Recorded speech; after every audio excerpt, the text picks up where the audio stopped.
Now before we begin, guys, huge shout out to Baker Girl Steph. Now Steph over here is going to be making a cake, but she's not going to be making any sort of cake. She's making a Wings of Freedom cake over here on her channel. Again, this patch that I'm wearing over here on my t-shirt is the Wings of Freedom, which is essentially the symbol of the Survey Corps in Attack on Titan, but she's going to be making a cake on her channel that looks exactly like the Wings of Freedom, and I cannot wait to see it on her channel. She's a very good friend of mine and also fellow Twitch streamer. For all of you guys out there, make sure you hit that sub button on her YouTube channel and also go out to her Twitch streams and go follow her there as well. So definitely check out her channel sometime soon, as we're going to be seeing this amazing and incredible cake make its debut on her channel as well. And now, let's get started. What's up everybody, my name is DangerDoug. Thank you so much for watching this video. We are going to be covering one of my favorite animes today, and that is Attack on Titan. When you think about the dark fantasy genre and just exactly how crazy things can get here in there too, you think about a lot of the characters and the stories of desperation of either humanity or a small faction of humanity that's struggling to survive. And most of these stories here and there are usually in some kind of like post-apocalyptic type of realm here and there too, where maybe perhaps humanity has already like encountered a certain extinction event, and the remaining survivors are just there to try to make sure that they can like keep on living here and there and maybe even possibly create a whole new world. When you take a story like Attack on Titan and see exactly like what humanity is pitted against, you can compare it to so many other different challenges here and there that humanity might be able to face these impossible enemies like Starship Troopers with the bugs and all kinds of different planets here and there, or perhaps Walking Dead with all the zombies going around everywhere. But a huge difference with Attack on Titan in terms of this show is they are pitted against these things called Titans. The story follows Eren, Mikasa, and Armin as they take on this huge, insane enemy here and there too, of so many different Titans, which are these giant humanoid creatures that apparently can regenerate here and there if you try to cut them, who are devouring humanity, essentially, not like zombies or anything, but these things, again, when I say that they're giant, they're about like 5 to 15 meters tall, and some of them can even reach as big as 60 meters tall.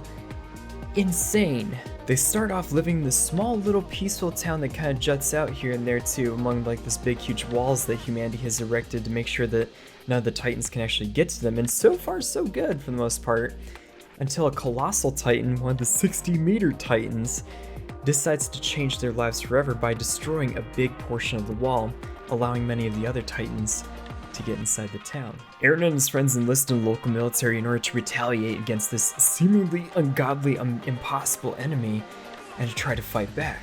And that's where the majority of the story takes place. And again guys, we're only going to be talking about season 1 in this video, and we're going to be talking about the other seasons in a couple of other videos, but for the purposes of our review, we're going to be talking about the first 25 episodes of season 1. So let's just jump right into this insanely incredible anime, and holy crap dude, I cannot wait to get my hands on this review. Well, let's talk about the worlds and how everything has come together. So as far as our world is concerned with how everything's going, humanity has erected these 3 big walls. They're kind of like in big huge like circles or whatnot, if you will, that keep Titans out. And as far as the walls go, you have the inner wall of Wall Sheena, you have Wall Rose, who's kind of the middle wall, and you have Wall Maria, which is the outer wall. And even among the walls here in the two, even with their layers, there are these little small sections of the wall that kind of jut out a little bit, that kind of house little towns here and there too, with different pockets of humanity all throughout. And in addition to the walls, there's also different sections of a military that is formed in order to fight back against the Titans. Now fighting back could be keeping a lot of the people inside the most wealthy part safe here and there too, or it could be guarding the walls themselves, or it could also be going out to Titan territory to find out and learn more about the Titans. So even with that description here and there, we have 3 different factions over here that essentially is making up the entirety of their military, and the first of them being the military police. So the military police over here are essentially like the very top recruits for the most part, and when they graduate at the top of their class, I think it was like the top 10 recruits in a graduating class, they get the option of whether or not they want to be part of the military police. Now, several advantages that come into play with being part of the military police is the fact that you get to live comfortably among the filthy rich towards the center of the walls, and you get to kind of guard them, which you already have a couple of walls in there before, with Wall Rose and Maria kind of setting the table for everything that's to come over there. So it's a pretty comfortable job for the most part, but then again, getting to the top of your class is also very challenging in and of itself. They're also one of the only factions that you can see that uses guns and whatnot, but then again, they do handle different matters here and there too, like military tribunals and trying to make sure that everything is kept well in order. And then you have our next branch of the military, which is the garrison. Now the garrison essentially is one of those factions here and there which only charged with guarding the walls. So they're stationed across the 3 different walls here and there too, and trying to make sure that nothing happens and that everything is okay. Now for the most part, for the past couple of decades, there haven't been too many incidents, so even if you're part of the garrison up until the start of our show here and there, you lived a fairly comfortable life for the most part, as we can see in even the first episode with a couple of people just kind of gambling away and just kind of doing their own thing for the most part, and a couple of citizens kind of complain that their taxes are going to pay these guys, but at the same time, their charge is protecting the wall. And last but not least, we have the Survey Corps or the Scouting Legion. Now the Survey Corps or the Scouting Legion, we'll call them the Survey Corps, they are basically charged with going deep into Titan territory and learning more about the Titans and more about their weaknesses and how humanity can fight back. And as you'll see throughout the show, the Survey Corps houses some of the most elite fighters that you've ever seen, like in Empire of Humanity, and the big reason for that is because they literally go out and they see Titans way more often than the other branches of the military do up until this point. And last but not least, before we get into our main characters, just a couple of words about Titans and exactly like what you can expect from those guys. For the most part, humanity's understanding of Titans is essentially that they're humanoid creatures that don't necessarily have any sex organs, so there's no known way about how they reproduce with each other here and there too, or if they reproduce at all. But humanity doesn't really know where they came from, but they do know that as soon as they appeared, they started eating people and just absolutely taking over the entire planet. Essentially, these big creatures, they have the power to regenerate, so it makes them very difficult to kill, but the Survey Corps did find out that there's this little area and section at the nape of the neck in the back over here where if you just slice it open, you can actually kill Titans that way and they won't be able to regenerate. And throughout the show here and there too, we do see little things here and there too come into play here and there that leads us to believe that humans themselves have become Titans. So that's the big mystery as to how this whole thing came out and whatnot. Nobody knows exactly how everything came to be. I mean, they are humanoid creatures that are going around eating people for the most part, and again, these are very large creatures here and there too. They're about, again, like 5 meters tall, 15 meters tall, and it's one of those things where, yeah, humanity just never really stood a chance. But again, most of the show is going towards humanity's fight back against these creatures following the big disaster in the first episode. So let's talk about our main cast of characters and let's get into this one. First up, we have Eren Yaeger. Now, Eren is essentially this little kid who is kind of like thinking, hey, you know what, why are we living like caged animals for the most part? I mean, we've erected these huge walls to keep Titans out, but I feel like I'm like a little caged animal and whatnot. Why should we fear this and whatnot? I mean, I want to actually go out there and live. And even with his friend Armin, who's kind of saying, hey, you know what, this is for our own good, it's for our protection. Eren still like loathes the fact that they are all caged in like animals and whatnot, and that they are just essentially waiting to die for the most part. This all changes one day as a colossal titan appears over his wall by his town and then destroys a huge section of that wall. And because the colossal titan destroyed a section of this wall, that let in all the other titans that were outside of Wall Maria who are just waiting to get in. And in the very beginning of the show, Eren's mother is unfortunately eaten by a titan, thereby giving him a huge reason to absolutely hate Titans. We also see that his father over here was somebody who was kind of doing some crazy experiments. It was not explained exactly what it was, but he was doing some experiments here and there too, kind of giving Eren an injection of something, but he left a little bit of a secret with him, and that was locked away in his basement. But then again, even with the secret that's locked in his basement, essentially put, Eren can't get to that secret because the Titan had basically destroyed his home. Fast forward a few years later, and Eren and his friends have enlisted in the local military in their attempt to get back and fight against the Titans. Next character we have on our list is Mikasa Ackerman. And Mikasa is essentially one of the best fighters that you've ever seen, and so many people are intimidated by her if she just shows up. Essentially, this is because Mikasa was living outside with her parents, outside the walls, and Eren and his father had gone to pay them a visit, And something changed in her that day as a couple of human traffickers showed up at her house and attempted to kidnap her mother. And this is because her mother had essentially this pure Asian heritage that they were looking for at the time, and unfortunately during their attempted kidnapping, Mikasa's mom was killed. This turned the attention of the human traffickers out to Mikasa here and there too, because she was half Asian, and essentially they tried to kidnap her here and there, but then Eren tried to stop them. And as Eren is attempting to stop the kidnappers, he encourages Mikasa to fight back, and something awakens in her where she basically finds her courage and her strength and essentially kills the kidnappers. As a little bit of extra encouragement here and there too, Eren gives Mikasa her red scarf and whatnot, which you could see that she wears every single day. Now Mikasa is for the most part a very stoic kind of person here and there too, very quiet and reserved, but she does fight for justice and she's not afraid to show her courage when she needs to. And especially so when it comes to defending her now adopted brother, Eren.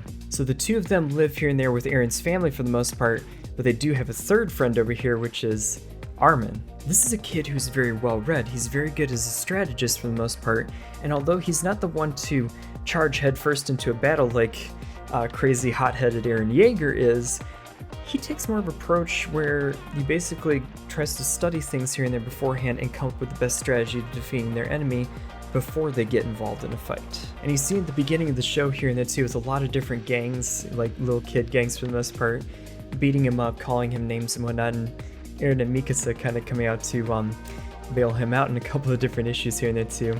But make no mistake, even though he shows a little bit of cowardice at first, he does find his courage, especially when he enlists in the military with Eren and Mikasa. The next of our main characters that I want to touch upon here and there is Commander Erwin of the Survey Corps. Now, Commander Erwin is the leader of the Survey Corps for the most part, and essentially put, he's the guy who makes a lot of the strategic decisions about what they do and how they conduct their operations. He's a guy who's had mixed review from a lot of the different members of the military and also a lot of the political leaders around the rest of humanity here and there too, because of a lot of the successes but also a lot of the failures here and there too of the Survey Corps. Essentially, he's had to deal with a lot of different missions here and there from a lot of times when they would go take a lot of different members of the Survey Corps out to go on a couple of missions in order to try to learn more about Titans and to try to discover their weaknesses. But his main hang-up is the fact that he's lost so many people while going out to find out more about Titans that a lot of humanity is questioning whether they even need to do this in the first place. So a lot of people are saying, hey, you know what, it's been decades, centuries, even when we had before we had any attacks or whatnot, because of these giant walls and whatnot, why do we need to lose people and whatnot by having you guys go out on missions? But even despite a lot of the flack that he's been getting from people for losing folks here and there too, by a lot of these expedition missions, he still is very steadfast in his belief that they have to go out and defeat the Titans by any means necessary. Now, even though he's a brilliant commander, something that the show does exceedingly well is kind of mask what his true intentions are here and there too with finding out what's going on, and a lot of the espionage activities that he engages in order to try to set up humanity for success. And one of the other main cast of characters that I want to touch upon here and there that kind of questions Commander Erwin when you first meet him, although this is not strictly seen in the first season, is Levi Ackerman. Now, Captain Levi over here is essentially the best fighter that humanity has ever seen in the entire planet. He has strength, he has speed, he has willpower, and he's humanity's best fighter, but what humanizes him a little bit is the fact that he has some sort of like OCD about keeping a very cleanly environment. Now, Levi's essentially one of the only characters that Commander Erwin can have a casual conversation with for the most part, even though they are colleagues here in the two and they have the utmost respect for each other. When Levi is first introduced here in the two, he's cutting down Titans left and right as his squad kind of takes down one Titan while he goes out and basically takes out two Titans on his own. He's one of those people who shows a whole lot of leadership in a lot of situations. Levi, also like Commander Erwin in many instances, is shown to have really good judgment, especially in making a lot of tough calls. And even if these tough calls aren't exactly popular with the rest of humanity and whatnot, they still make them despite whether or not it's the popular thing to do. And the last of our main characters that I want to touch upon here in that too is Hanji, and she is wonderful. A lot of people might be taken aback a little bit by Hanji's character at first, only because she's essentially a Titan professor for the most part, and she has a huge love of learning and trying to make sure that she knows everything that she can about the Titans themselves. Okay, maybe saying like that she loves the Titans isn't necessarily the best thing to say here in the two. She absolutely hates them, but at the same time, she loves learning about a lot of their weaknesses here in the two and what makes them tick. And just like a crazed university professor might be about finding out something new in science here and there too, she's just absolutely nuts whenever she finds out a new piece of information about how to take down the Titans here in the two, and about how to study them. And thus, this makes her one of the biggest assets to the Survey Corps and essentially all of humanity here and there as well. And the fact that she also shows a lot of leadership under pressure, also like Commander Irwin and Levi, proves that she is one of the top dogs over there in the Survey Corps. And now, let's talk about the plot of this incredible story. So our story begins with our three heroes, Eren, Mikasa, and Armin, as they live in their small town and a colossal titan appears and absolutely destroys a certain section of their wall. And after the titans start pouring in for the most part and start killing a lot of the humanity that's in the small town over there, they start to evacuate and try to get inside past Wall Maria in order to get to safety. But then an armored titan, a secondary large titan, ends up destroying another section of the wall beyond that. So with the two sections of Wall Maria, the outer wall and the inner wall for the most part, the colossal titan destroys a part of the outer wall and the armored titan destroys the part of the inner wall.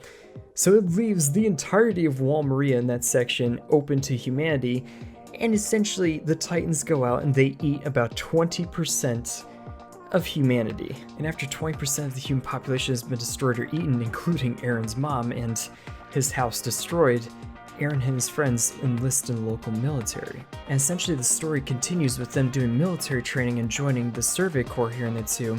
But at the same time, what Attack on Titan does that a lot of shonen anime doesn't is that it divides a lot of the sections of the story into different arcs. So with a lot of these arcs here in there too, they really are there to kind of give you the key bullet points of a lot of the story here in there too, so that instead of seeing a lot of the different bits of training here in there too, to where you see 45 episodes of nothing but training, thank you Dragon Ball Z, you instead see a lot of the different important parts to the story. And right after the fall of Shiganshina, which is Eren's town in the very beginning, you see a lot of the arcs start to unfold after that point. One of the first significant arcs in the story here and there is the Battle of the Trost District. Now this arc begins kind of like how everything began with Wall Maria way back when the show started, in that the Colossal Titan and the Armored Titan appear again and destroy a certain section of Wall Rose, which is the second wall that humanity has erected to protect itself. And in this desperation and whatnot, humanity again tries to mount efforts here in the two, but they're a lot more prepared than when they were for the first attack here and there, by trying to go out and defend themselves. And of course, when the Colossal Titan appears, Eren has so much anger and hatred that he goes out and tries to attack it right head on. But unfortunately the Colossal Titan disappears in a cloud of steam here in the two in an unexplainable circumstance, and he's unable to defeat it. But okay, so even as the Colossal Titan disappears in a big cloud of steam, and a lot of the other Titans start to pour into the town, humanity does start to mount a comeback. And before we go further guys, big spoiler alert ahead, so if you haven't seen the show already, stop the video, go watch it, and then come back and let's take a look at this one. Within one of the first battles here in the two, Eren is out fighting Titans with Armin, and he gets eaten by one of the Titans to Armin's horror. Now, after Armin witnesses this, he assumes that Eren is basically just gone, and so have so many more of their friends and fellow recruits. But at the same time, humanity is not giving up, they're still keeping up the fight, and Mikasa is trying her best to make sure that everybody is still okay on her end, or where she's located on another part of town. But after Armin tells Mikasa the terrible news of Eren getting eaten, she just goes absolutely berserk and doesn't want to believe it. And even with all kinds of crazy things happening around the town, they still try to keep their cool even as the Titans are wreaking absolute havoc on humanity.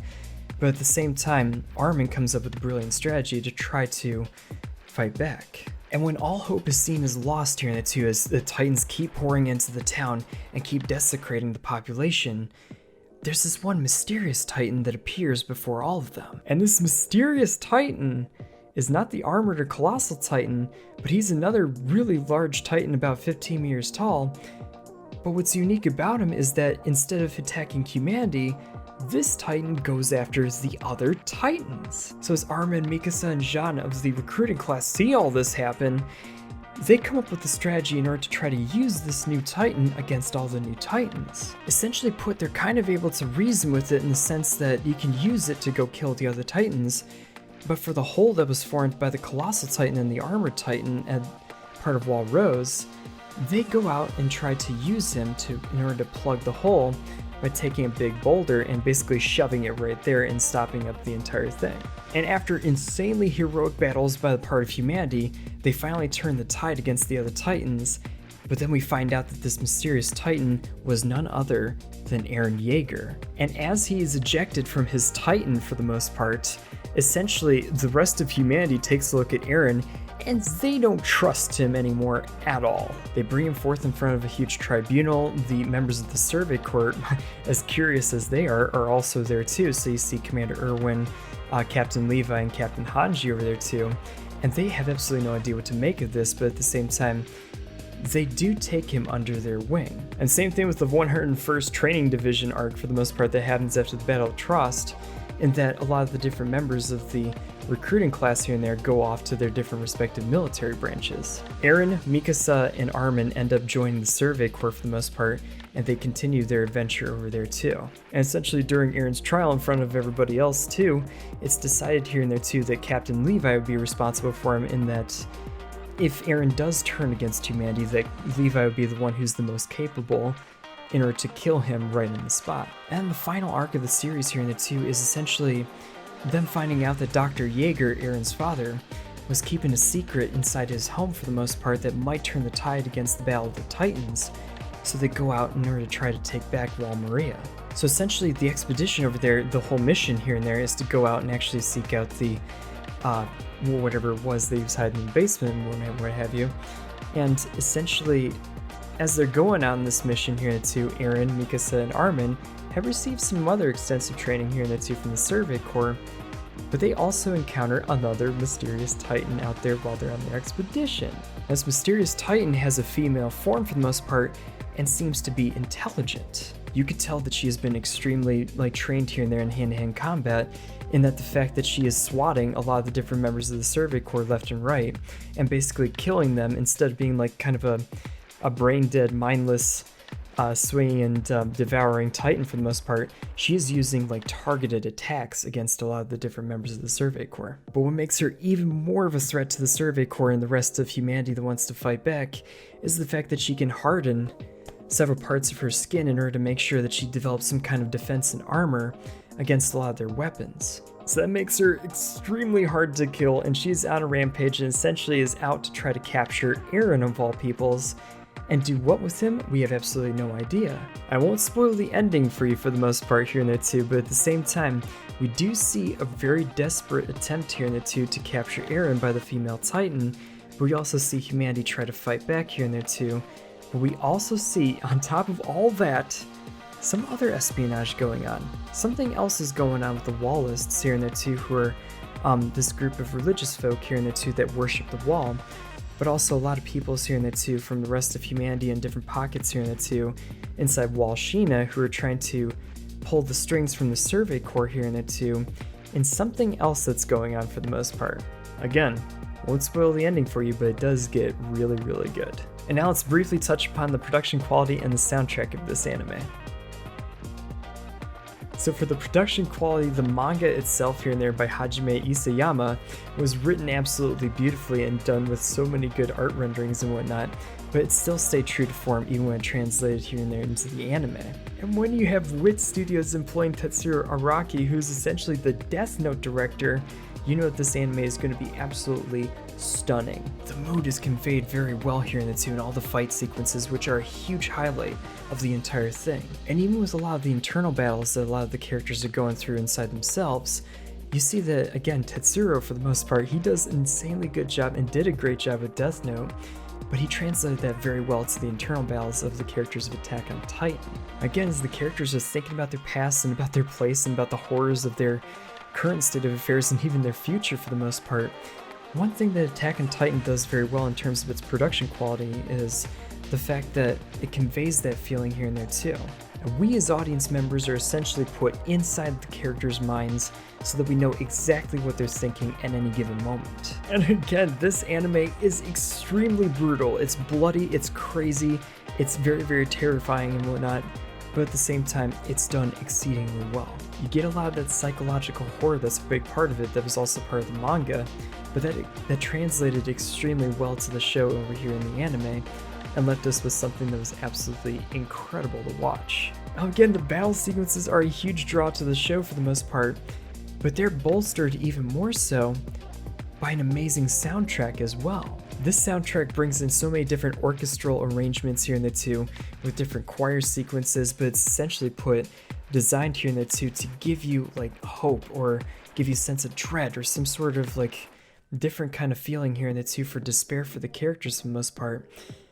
But the emotions that go into a lot of the music back up a lot of those scenes here in the two, and it puts it out in such a way here and there that we feel exactly everything the characters are going through. And again, with a band like Linked Horizon over here, especially so with their track Guren no Yumiya, oh my god, that first opening sequence to the show is insanely good, and it really is iconic to the rest of the show. And it just absolutely kills me that I cannot play the opening song over here in this video, because it is so freaking epic for the most part, that whenever you go out to actually listen to it, seriously, go out and listen to it right after watching this video, you will just be like so freaking jacked and whatnot. I mean, I play it and I'm ready to punch a hole in the moon, guys. It's that freaking good. So again, brilliant production quality, brilliant soundtrack, and now let's talk about my conclusion to this epic anime. So after much deliberation, and again wanting to punch a hole in the moon after listening to the opening soundtrack for the most part, I award Attack on Titan with a score of 4.7 out of 5, putting it into my elite class, recommending that not only do you guys buy this anime for your collection, but that you actually should put it on your must-watch list for something. If you haven't already watched it, watch it sometime very, very soon. This show, and especially so the first season, gets you so engrossed in the story, so engrossed in the entire universe that's been created, and essentially just kind of like has you feel exactly what the desperation of the entirety of humanity is against the Titans. As in one of those shows that's very easy to get into? Yeah, it really is. I mean, it's one of those shows that pits the entirety of humanity against this seemingly impossible enemy, but at the same time, you feel everything that's going on with the characters as the story progresses. And it's again one of those shows that's so brilliantly done by a lot of these people, and it's no surprise that it was put into Crunchyroll's list of one of the top animes of the 2010s. So make no mistake, if you've not watched Attack on Titan yet, put this on your must-watch list sometime very soon. But if you have watched Attack on Titan before, leave a comment down in the comment section below. What did you think of the show? Was the first season pretty much everything that you thought it was going to be and more? Or were there a couple of problems that you had with it? Me personally, I didn't have too many problems with it, to be honest with you. But at the same time, let us know what you think about it in the comment section down below. Also be sure to check out some of our other anime reviews over here for your summer watch season. There's a lot of different good ones out there, guys, but don't forget to hit that subscribe button, and also leave me a like and a comment down below, and I'll see you guys soon in the next video. Bye bye.